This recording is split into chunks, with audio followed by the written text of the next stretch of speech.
పండగలకి పూజలకి చేసుకునే ఒక అద్భుతమైన అటుకుల చక్కెర పొంగలి చేద్దామండి. దీనికి పెసరపప్పు పాన్ లో వేసుకుని బాగా డ్రై రోస్ట్ చేసుకోవాలి.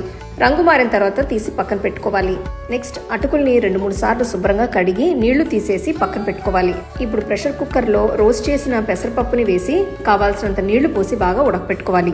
ఇప్పుడు చిన్న పాన్ లో కొద్దిగా నెయ్యి వేసి కొన్ని కొబ్బరి ముక్కలు వేసుకుని బాగా వేయించి దీంతో పాటు జీడిపప్పులు కిస్మిస్లు వేసి బాగా వేయించుకున్న తర్వాత తీసి పక్కన పెట్టుకోవాలి. పప్పు పర్ఫెక్ట్ గా ఉడికింది.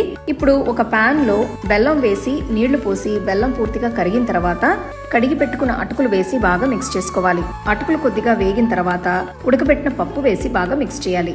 ఇప్పుడు కొద్దిగా యాలకుల పొడి, ఒక చిన్న ముక్క పచ్చకర్పూరాన్ని పౌడర్ చేసి వేసుకుని ఇప్పుడు రోస్ట్ చేసి పెట్టుకున్న కొబ్బరి జీడిపప్పులు కిస్మిస్లు వేసి 2-3 స్పూన్లు నెయ్యి వేసి మొత్తం బాగా కలుపుకోవాలి. ఈ రుచికరమైన అటుకుల చక్కెర పొంగలిని బాగా వేడి వేడిగా తింటే అబ్బా అదిరింది.